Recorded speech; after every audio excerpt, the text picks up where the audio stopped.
오늘 에베소 강의 26번째 시간입니다.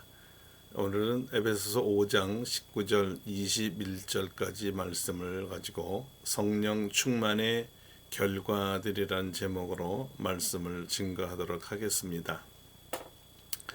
때가 악한 이 시대에 빛의 자녀답게 지혜롭고 세월을 아끼며 기회를 놓치지 않기 위해서는 성령 충만하라고 성경은 말합니다. 성령 충만이란 무엇입니까?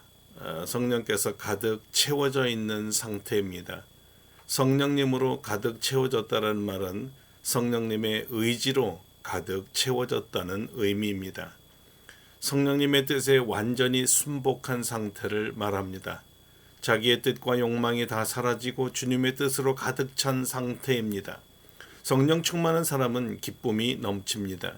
성령 충만한 사람은 주 예수 그리스도의 복음을 전하는 데 담대합니다. 두려움이 없어집니다.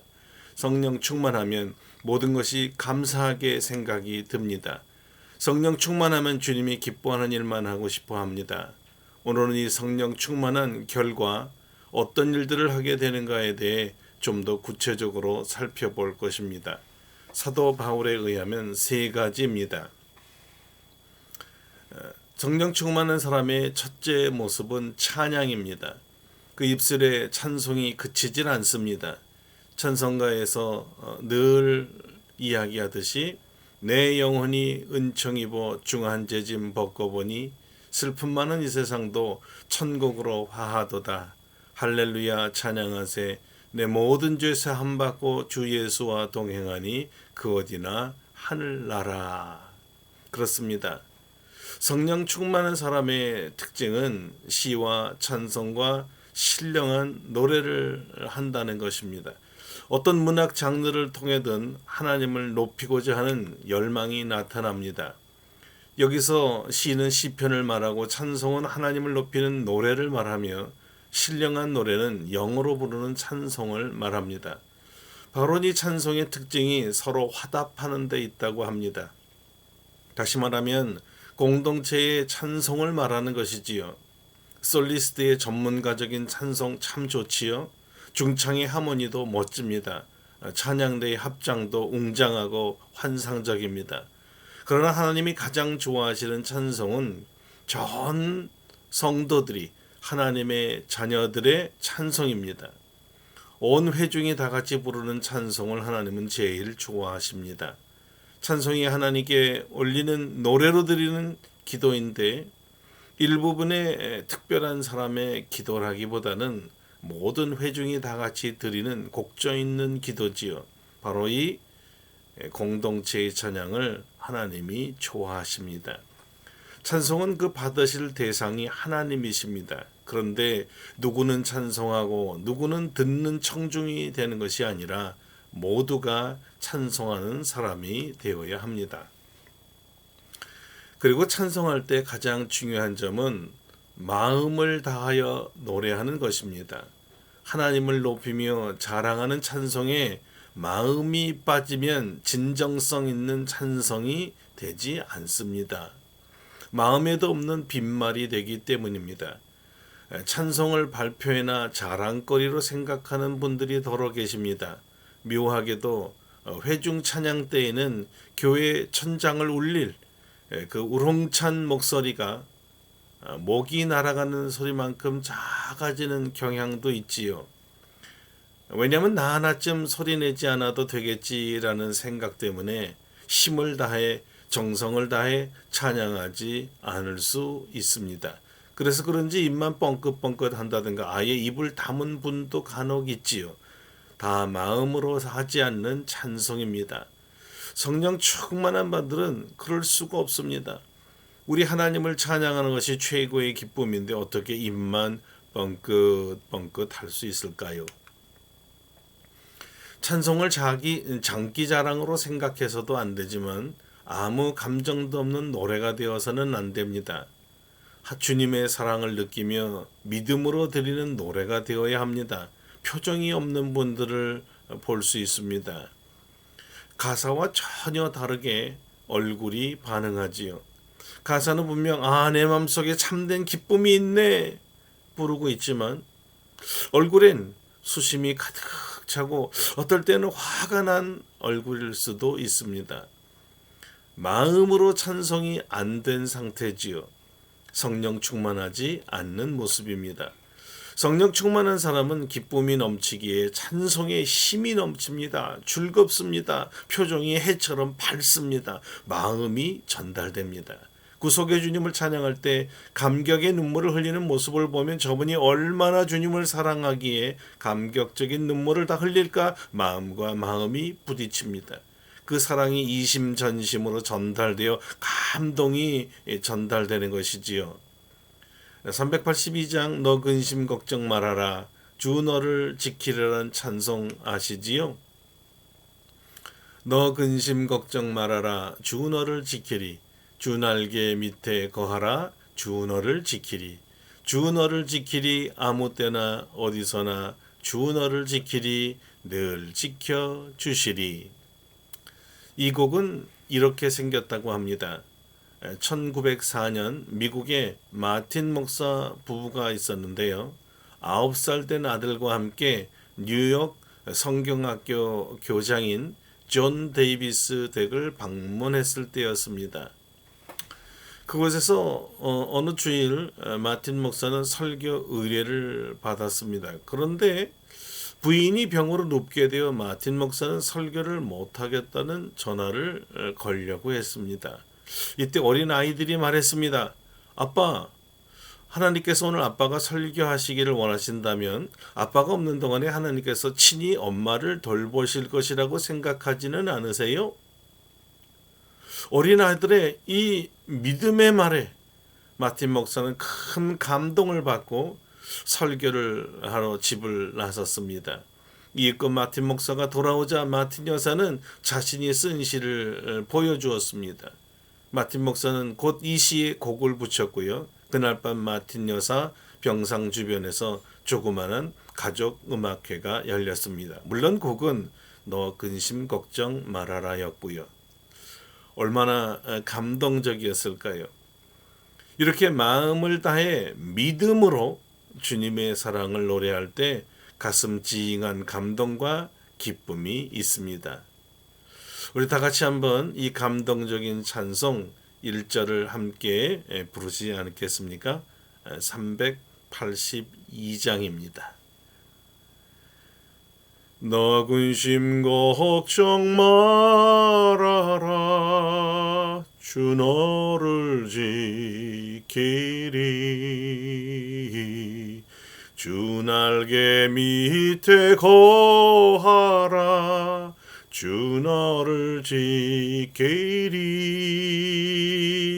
주 너를 지키리 아무 때나 어디서나 주 너를 지키리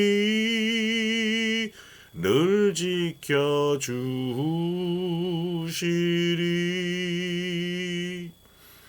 마음을 다하여 부르는 성령 충만한 찬송은 늘 감동입니다.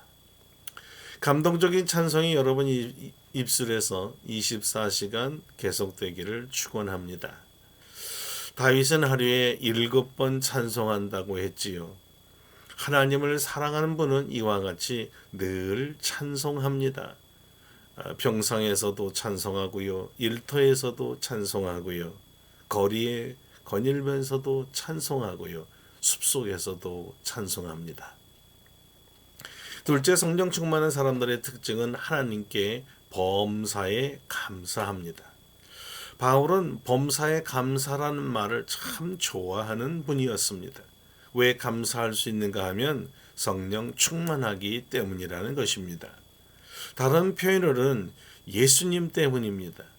예수님 생각만 하면 감사하다는 것이에요. 거룩한 하나님이신 분이 어떻게 이 죄인을 위하여 죽을 수 있었을까? 죽어도 어떻게 십자가에서 죽을 수가 있었을까? 어떻게 날 구원하기 위해 자기를 희생할 수 있었을까? 어떻게 이 죄인을 있는 모습 그대로 사랑할 수 있었을까? 이런 생각만 하면 감사가 저절로 나온다는 것이었습니다.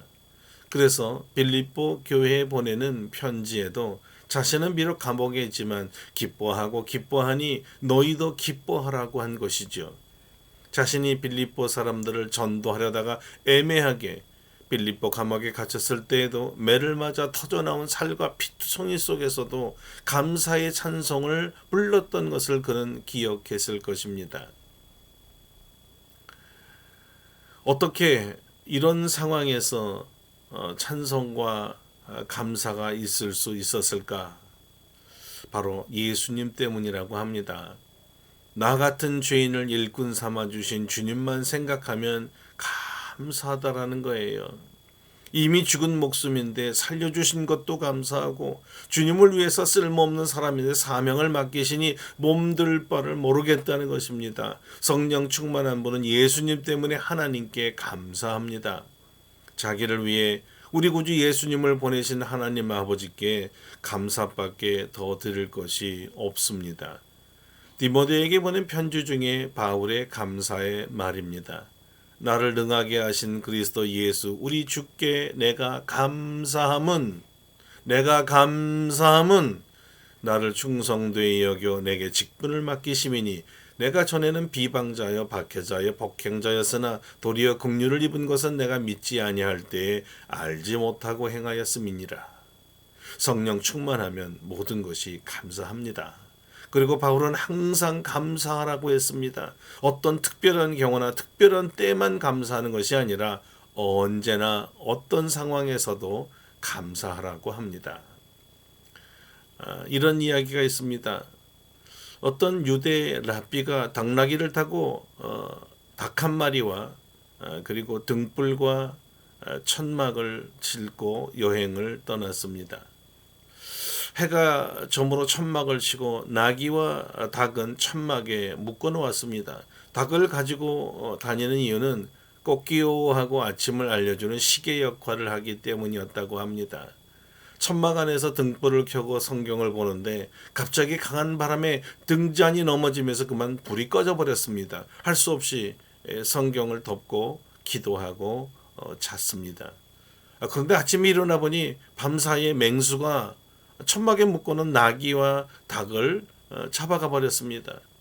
그는 찢겨진 천막을 챙겨 주위를 보니 동네 가까이서 잤다라는 것을 알았습니다. 그런데 어젯밤에 강도떼가 동네를 습격해서 사람들을 죽이고 물건을 약탈해 갔다는 것 아닙니까? 그때 어젯밤에 만일 등불이 켜 있었거나 아니면 닭이나 나귀가 살아서 소리를 쳤었다면 틀림없이 자기도 죽었을 것인데 이렇게 생각해 보니까 잃어버린 것이 오히려 감사가 되더라는 것이에요. 왜? 잃어버린 것 때문에 자기 생명을 구원받을 수 있었기 때문입니다. 하나님이 하셨구나. 하나님께 감사했더라는 것입니다. 여러분, 감사는 어쩌면 생각하기 나름일 것입니다. 다른 말로 해석하면 믿음으로 해석하고 받아들이면 모든 것이 감사하게 생각이 되지만 불신으로 해석하고 받아들이면 모든 것이 불평거리가 되거든요. 성령 충만한 사람은 늘 믿음으로 감사하게 생각합니다. 그래서 언제나 감사가 입에서 나옵니다. 어느 병원에 가니까 이런 글이 걸려 있었습니다. 주님, 때때로 병들게 하심을 감사합니다. 인간의 연약함을 깨닫게 해주셨기 때문입니다. 가끔 고독의 수렁에 내던져 주심도 감사합니다. 그것은 주님과 가까워지는 기회입니다. 일이 계획대로 안 되게 하심도 감사합니다. 그래서 나의 교만이 반성될 수 있습니다. 아들, 딸이 걱정거리가 되게 하시고 부모와 동기가 짐으로 느껴질 때도 있게 하심을 감사합니다. 그래서 인간된 보람을 깨닫기 때문입니다. 먹고 사는데 힘겨우게 하심을 감사드립니다. 눈물 넣어서 빵을 먹는 심정을 이해할 수 있기 때문입니다. 불의와 허위가 득세하는 이 시대에 태어난 것도 감사합니다. 하나님의 의가 분명히 드러나기 때문입니다. 땀과 고생의 잔을 맛보게 하심을 감사합니다. 그래서 주님의 사랑을 깨닫기 때문입니다. 주님, 감사할 수 있는 마음을 주심을 감사합니다. 이 모든 일로 하나님과 가까워지게 되는 계기가 되기 때문입니다. 사랑하는 성도 여러분, 감사하십니까? 억지로라도 감사하십시오. 진짜로 감사하게 됩니다. 성령 충만은 우리로 감사할 수 없는 상황과 환경과 조건 속에서도 예수님 때문에 감사하게 만듭니다. 세 번째로 성령 충만한 사람은 그리스도를 경외함으로 피차 복종합니다. 우리 성도들 간에 주 안에서 형제들 간에 피차 복종할 수 있을 때는 오직 그리스도를 경외할 때뿐입니다. 예수님 때문에 복종하는 것입니다. 예수님이 말씀하지 않았다면 진리도 아니고 정확한 지식에 의한 말도 아니고 신뢰도 가지 않는 말에 순종하기 어렵습니다. 예수님 때문에 피차 복종합니다. 예수님 때문이라니 무슨 말입니까? 예수님도 우리가 말도 안 되는 말을 하는데 믿어주기 때문입니다. 우리 기도가 말이 돼서 응답하시는 줄 아십니까? 말이 안 되지만 하나님께서 우리를 사랑하시기 때문에 응답하시는 것입니다. 사도 바울이 말하는 경외라는 뜻이 무슨 뜻일까요? 경외심은 두려움입니다. 사랑하고 존경하는 분에 대해 실망감을 주기 싫어하는 마음이지요. 그분을 기쁘게 해드리기 위하여 순종합니다. 사실 우리 마음이 주님의 명령과 충돌될 때가 많습니다. 그렇지만 내 뜻을 꺾고 주님의 말씀에 순종하고자 하는 것은 바로 이 경외심 때문입니다. 주님을 실망시키기가 싫기 때문이죠. 그래서 내키지 않지만 주님을 위해서 피차에 복종하는 것뿐입니다. 여기 바울이 사용한 복종이라는 말은 어떤 자의 지배권이나 권세를 인정하라는 뜻입니다. 주님이 아니었으면 누구 앞에서 무릎을 꿇을 수도 없고 자존심도 상하지만 주님 때문에 낮아져서 누군가의 지배나 권세를 받아들이는 것입니다. 그러나 일방적이 아니라 서로가 붙어 있습니다. 그리스도인이라면 서로가 서로를 섬기는 사람들이 되라는 것입니다. 고개를 숙이고 허리를 굽히고 무릎을 꿇어서 서로를 섬길 때 주님이 기뻐하시기 때문에 주님을 사랑하는 사람이라면, 주님을 경외하는 사람이라면 피차 복종하게 되는 것이지요. 성령 충만한 사람은 바로 그리스도를 경외함으로 주님의 말씀대로 복종하는 사람이 될 수 있습니다. 성령 충만하지 않으면 결코 자신의 자존심만으로는 복종할 수가 없습니다. 군대에서 하사관으로 복무하던 분이 있었습니다. 그분은 25년 동안 흡연을 해왔습니다. 그는 담배를 끊으려는 노력을 계속하고 있었습니다만 어느 날 정기 검진을 받고 군의관으로부터 흡연 때문에 건강이 심하게 나빠졌다는 말을 들었습니다. 그리고 담배를 끊으라는 권유를 받았지요. 이 말을 듣자 그는 절망한 목소리로 군의관에게 고백을 했는데 자신이 이 담배를 끊으려고 얼마나 오랫동안 노력을 해왔는지 다 헛된 일이라고 말하는 것이었어요. 그러자 군의관이 말했습니다. 내 옷의 이 계급장이 무엇을 의미한다고 생각합니까? 그야 당신이 장교라는 것이죠 라고 대답을 했는데 이 군의관이 이렇게 대답했어요. 그렇소. 이 계급장은 내가 당신의 상관이라는 것을 뜻합니다. 그래서 말하겠는데 나는 상관으로서 당신에게 담배를 끊으라고 명령합니다. 어떻게 되었을까요? 이 일이 있은 뒤 그는 결코 담배를 입에 물지 않았다고 합니다. 여러 해 동안 노력을 했지만 담배를 끊을 수 없었던 그분은 상급자의 직접적인 명령을 받고 그의 권위를 받아들였을 때 담배를 끊을 수 있었던 것입니다.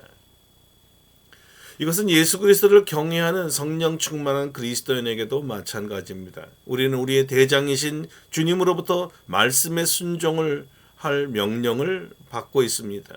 만약 우리가 그분의 권위를 이해하고 그분의 명령을 진지하게 받아들이고 주님의 말씀에 순종할 수 있다면 하나님께서 우리의 인생을 어떻게 변화시킬 수 있는지 깜짝 놀라게 될 것입니다. 형제들 간에 서로 복종한다는 것, 종의 위치와 자세로 엎드리는 것 쉽지 않지요. 그러나 성령 충만한 사람은 이 명령이 누구의 명령인 것을 압니다. 그분의 권위도 압니다. 그래서 그분의 말씀에 순종합니다. 그러나 그때마다 그가 발견하는 것은 놀라운 변화입니다. 놀라운 기적이지요. 놀라운 축복입니다. 성령 충만한 사람들은 주님의 말씀에 순종함으로 받을 수 있는 놀라운 축복을 받을 사람입니다. 사랑하는 성도 여러분, 성령 충만하시기 바랍니다. 성령 충만하셔서 늘 찬송하며 주님께 더 나아가시는 여러분이 되실 것입니다. 늘 감사하며 마음이 천국이 될 것이고요. 또한 주님을 경외함으로 피차 복종하여 놀라운 변화와 축복과 기적을 맛볼 것입니다. 아멘. 함께 우리 기도하겠습니다. 거룩하신 하나님, 감사와 찬송과 영광을 돌립니다. 오늘 우리는 성령 충만한 사람이 어떤 결과를 낳는 것을 배웠습니다. 성령 충만한 사람은 늘 그 입에 찬송이 끊어지지 않습니다. 그 입에서 감사가 떠나지 않습니다. 주님의 말씀에 순종하여 성도들 간에 서로 복종합니다. 우리로 하여금 성령 충만하게 하여 주옵소서. 그래서 놀라운 변화를 체험하고 놀라운 축복을 받을 수 있게 하여 주시옵소서. 예수님의 이름으로 기도드립니다. 아멘. 아름답고 복된 교회 성도 여러분, 사랑합니다. 이번 주도 계속 기도하시고요. 특별히 이번 주는 이번 주에 있을 항존직 임직식 안수집사 한 분, 권사 세 분을 위해서 기도해 주시고요. 이날 우리는 동시에 추수감사절을 지냅니다. 복되고 풍성한 주일이 되도록 기도 많이 하시기를 바랍니다. 주일날 뵙겠습니다. 감사합니다.